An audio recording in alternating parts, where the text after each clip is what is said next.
नाशिक येथे झालेल्या खासदार हेमंत गोडसे यांचा प्रचार सभेला महाराष्ट्राचे मुख्यमंत्री एकनाथ शिंदे,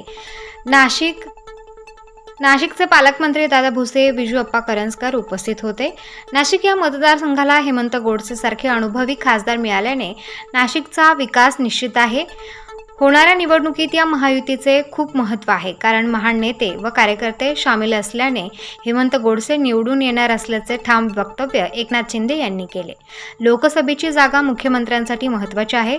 त्यांनी नाशिकची जागा प्रतिष्ठेची केल्याने या जागेवर पुन्हा महायुतीचा उमेदवार हेमंत गोडसे निवडून आणण्यासाठी ते नाशिकच्या मैदानात उतरले आहेत. रिमोट कंट्रोल म्हणून राहिले, किंग मेकरच्या भूमिकेत बाळासाहेब राहिले.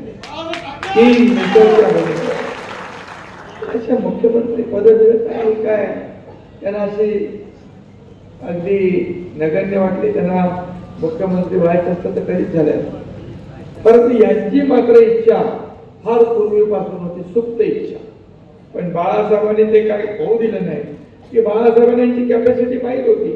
फक्त फोटो काढून एरियल फोटोग्राफी करून राज्य नाही चालवता येत, घरात बसून राज्य चालवता येत नाही, हे बाळासाहेबांना माहीत होतं. आणि बाळासाहेब आज असते तरी सुद्धा यांना मुख्यमंत्री केलं असतं का? बिलकुल नाही. आणि जे त्यांनी पाप केलं की ज्या काँग्रेसला नेहमी बाळासाहेबांनी दूर ठेवलं. काँग्रेस माझी होऊ देणार नाही, नाहीतर माझं दुकान मी बंद करेन. बाळासाहेबांचे जाहीर सभेमध्ये भाषण त्यांनाच नेमकं यांनी घेतलं आणि कडेवर बसलं, डोक्यावर बसवलं आणि आपल्या शिवसेनेचं खच्चीकरण सुरू झालं. मगाशी दादा भुसे यांनी सांगितलं कुणाचा कोण कुठून आदेश येतो हे सगळं त्यांनी सांगितलं. आणि मग अशा परिस्थितीमध्ये फक्त केवळ एका गोष्टीपायी शिवसैनिकांचं खच्चीकरण होणार. उघड्या डोळ्या देखील मुख्यमंत्री आपला आणि शिवसैनिक जातात जेलामध्ये, कोण परिवार होतोय, कोण मोक्कामध्ये जातोय. आणि अशा परिस्थितीमध्ये आमदार एकदम आपले शहरबाहेर झाले. तिथे सगळे लोक आहेत, सुहास आहे, दादा भुसे आहे आणि इकडे आपलं भाजप मित्र होते. 4 आमदार अपक्ष आज आपल्या बाळासाहेबांच्या शिवसेनेमध्ये त्यांनी प्रवेश केलाय. आमदारांनी असे अनेक राज्यातले लोक आपल्याकडे येण्याची इच्छा व्यक्त करतात. आपण ते घडवलंय, इतकं मोठा इतिहास घडवलाय. त्याचा करेक्ट कार्यक्रम केल्यामुळे तो सगळीकडे पसरला. हा कोण एकनाथ शिंदे. कर्नाटक मध्ये मी आता गेलो होतो सभेला, ते बोले आमच्याकडे पण नाक ऑपरेशन करायचं. नाक ऑपरेशन म्हणजे काय? पण तुम्ही केलं ते एकनाथ शिंदे. एकनाथ म्हणजे नाक ऑपरेशन. कर्नाटक मध्ये पण आपल्यासारखं काहीतरी चालू आहे. लोकसभेच्या नंतर तिकडे होईल. ते म्हणाले तुमचा अनुभव आम्हाला कामी येईल. ठीक आहे बोलले, येतो. त्यामुळे आपल्याला मी एवढंच सांगतो, बाळासाहेबांचे विचार ज्यांनी सोडले, या तमाम महाराष्ट्रातल्या जनतेच्या पाठीत खंजीर खुपसला आणि भारतीय जनता पक्षाशी बेईमानी केली. मग गद्दार कोण? तुम्हाला काय आम्ही महागद्दार म्हणायचं? मोठे गद्दार कोण?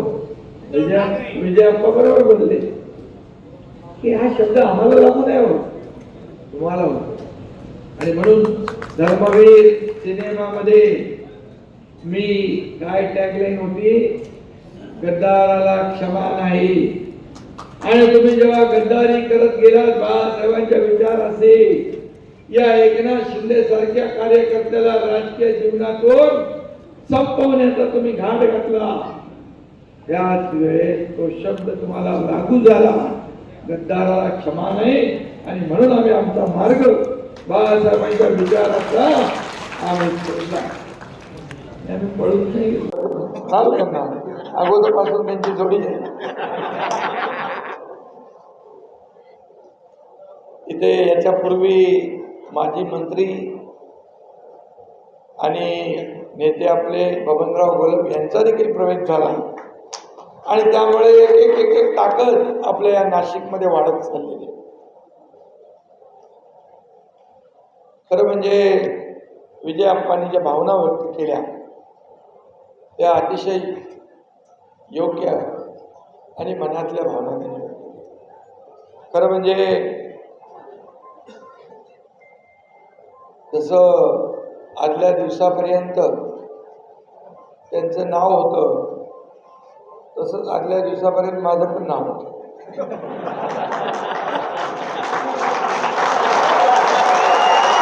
हळू बोलतो आणि तर रोज सकाळ संध्याकाळ 10 भाषणं करायला लागतात आणि म्हणून आजच्या या प्रवेशाला उपस्थित सर्व मान्यवर, खरं म्हणजे विजय अप्पा म्हणाले आता एक हेमंत अप्पाच्या जोडीला विजय अप्पा झाला आणि विजय अप्पामुळे हेमंत गोडसेचा विजय सुकर झाला, मोकळा झाला. आणि आमचे अजय बोरस्ते नायक कार्यकर्ते का सोडून जातात. आज 40 आणि 10-50 आमदार आज माझ्यासोबत आहे. एखादा नगरसेवक, एखादा ग्रामपंचायत सदस्य पण, सरपंच सुद्धा तिकडे तिकडे जाताना विचार करतो, इकडून तर तिकडे जायचं, तिकडून तर तिकडे, तर 10 वेळा विचार करतो. हे 50 आमदार आज त्याच्यामध्ये मंत्री दादा भुसे होते, सुहास येतात आणि 50 लोक जेव्हा एखादा निर्णय घेतात एवढा मोठा, तेव्हा तेवढं मोठं कारण पण असतं. आणि आम्ही जेव्हा टोकाची भूमिका घेतो तेव्हा त्याला टोकाचं कारणही असतं. फक्त गद्दार गद्दार खोके बोलून चालत नाही. आज तुम्ही खोक्यांशिवाय तर तुम्हाला झोप लागत नाही. राज ठाकरे साहेब म्हणाले ना, खोके नाही कंटेनर लागतो. एक खोका तरी पूर्ण असे 100 खोके एका कंटेनर मध्ये येतात तेव्हा ना पुरतो.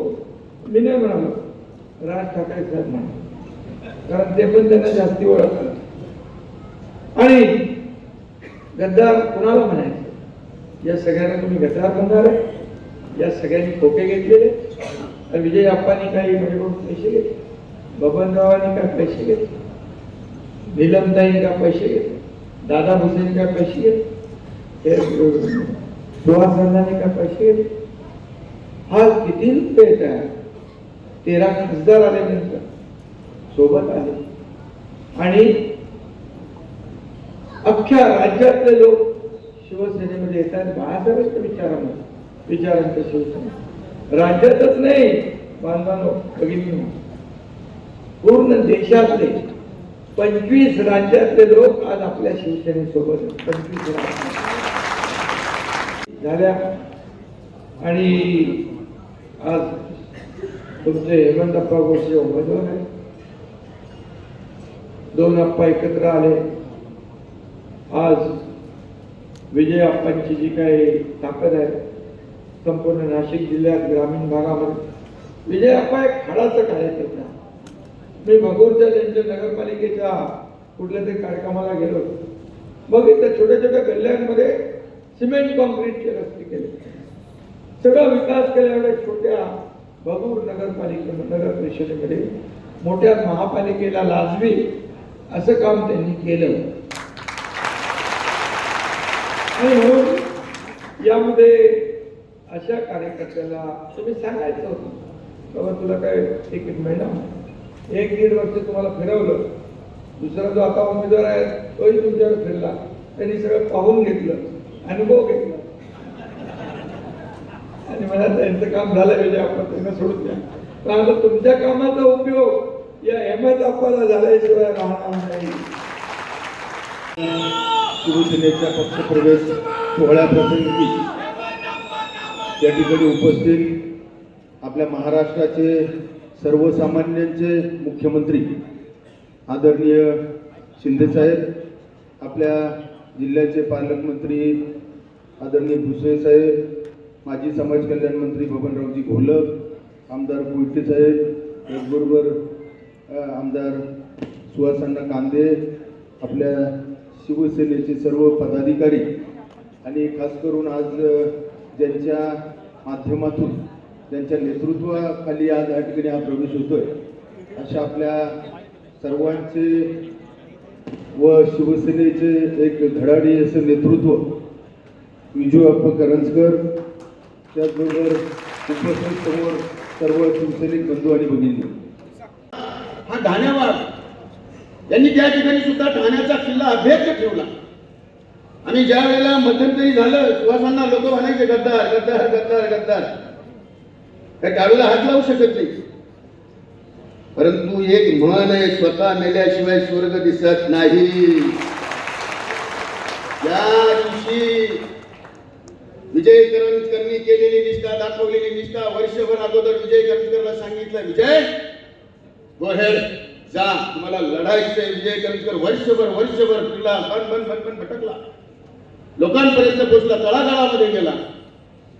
आदल्या दिवशीपर्यंत विजय करंजकरचं नाव आहे आणि दुसऱ्या दिवशी ऑटोमॅटिक टीव्हीवरचा पत्ता खुल, नाव दुसरं. त्यावेळेला म्हटलं, अरे गद्दारांचा गट खरा इथं आहे, गद्दार शक्ती खरं इथं आहे. म्हणून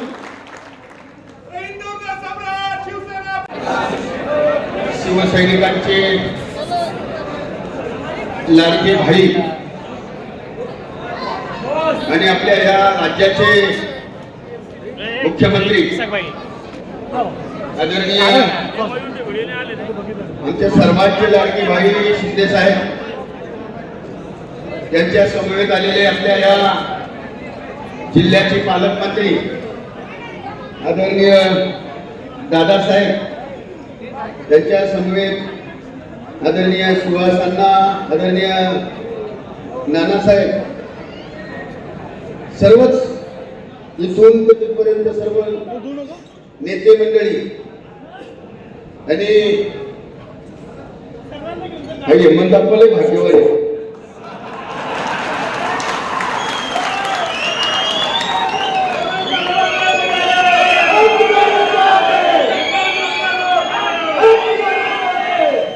मागच्या 2014ला इच्छुक होतो, हा बाबा आला. 2019ला इच्छुक होतो, हा बाबा आला. आणि आता इच्छुक होतो, पण घात झाला. दगाबाजांनी जरी दगा दिला असेल तरी वाघ काय असतो, वाघाची झेप दाखवून देण्यासाठी मी आज आप्पा तुझ्या पाठीशी आहे.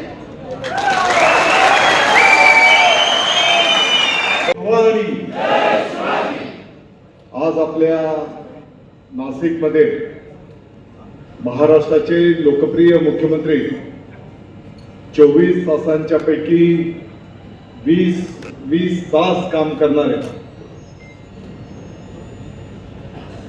हिंदू हृदय सम्राट शिवसेना प्रमुख माननीय बाळासाहेब ठाकरे साहेब,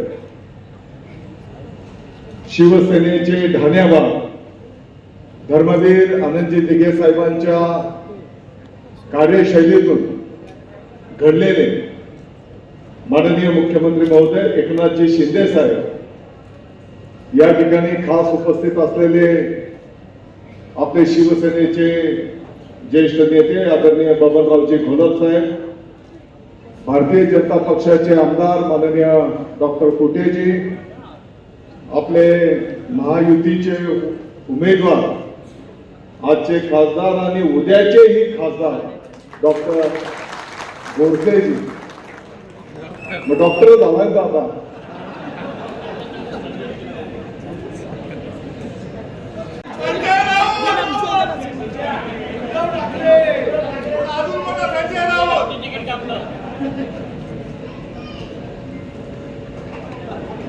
अरे ते शिवसेनेचे आहेत का राष्ट्रवादीचे आहेत हेच कोणाला कळालं नाही.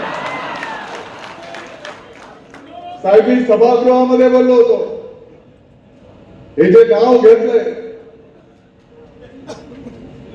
मी बोललो भाकरी शिवसेनेची खाता आणि चाकरी आदरणीय शरद पवार साहेबांची करता, हे सभागृहात मी बोललो होतो.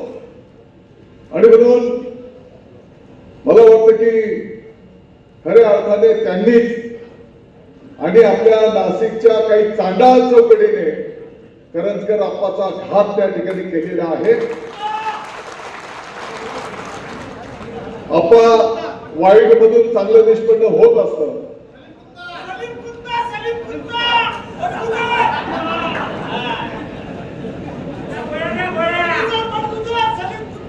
मैं विल गॉन.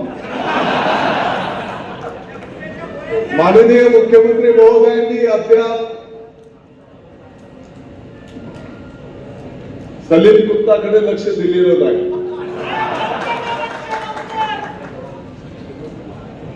ज्या दिवशी थोडीशी नजर सलीम कुत्तावर मुख्यमंत्री महोदयांची पडेल,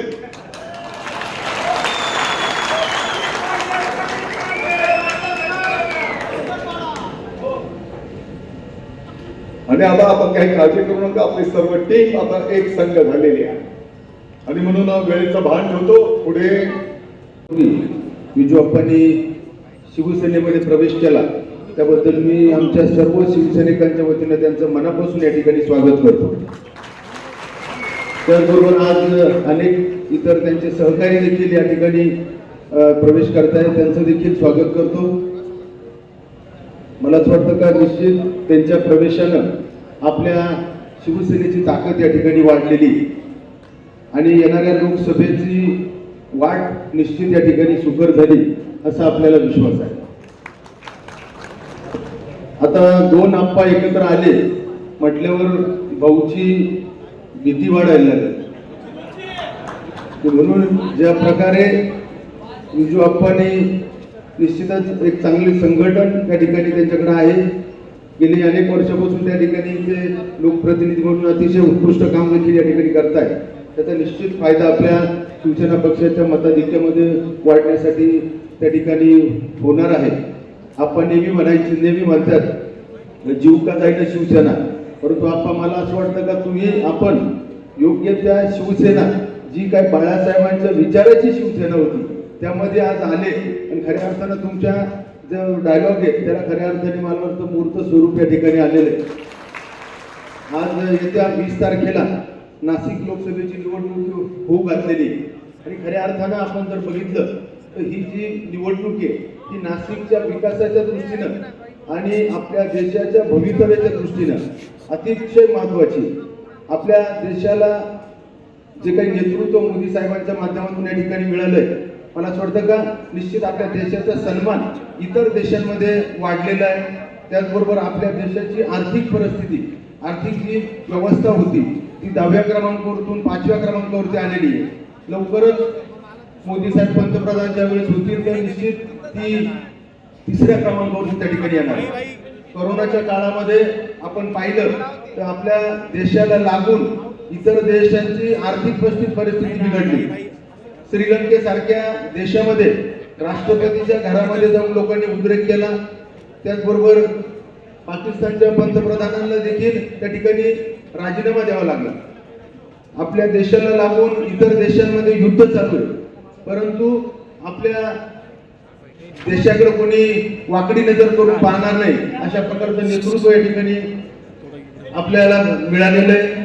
शिंदे साहेब देखील गेले 1.5 वर्षापासून मुख्यमंत्री म्हणून काम करतायत. मला असं वाटतं का एक सर्वसामान्य माणूस केंद्रबिंदू ठेवून लोकाभिमुख निर्णय या 1.5 वर्षाच्या कार्यकाळामध्ये त्यांनी या ठिकाणी घेतले आणि यांच्या निश्चितच मोदी साहेबांचे आणि शिंदे साहेबांचे हात बळकट करण्यासाठी येत्या 20 तारखेला आपण अनुक्रमांक 2 प्रभू रामचंद्राच्या पदस्पर्शाने पावन झालेली भूमी म्हणून नाशिक ओळखल्या जाते आणि म्हणून प्रभू रामचंद्राचं जे अस्त्र आहे धनुष्यबाण या अनुक्रमांक 2 वरती धनुष्यबाणाचे बटन दाबून प्रचंड मताने विजय करा अशी विनंती करतो आणि थांबतो. जय हिंद, जय महाराष्ट्र. धन्यवाद अप्पा. एकदा अप्पांसाठी जोरात टाळ्या झाल्या पाहिजे आणि येत्या 20 मेला धनुष्यबाणा समोरील बटन दाबून आपण त्यांना प्रचंड मतांनी विजयी करणार आहोत. स्टार न्यूज साठी मोहसिन पठाण, नाशिक.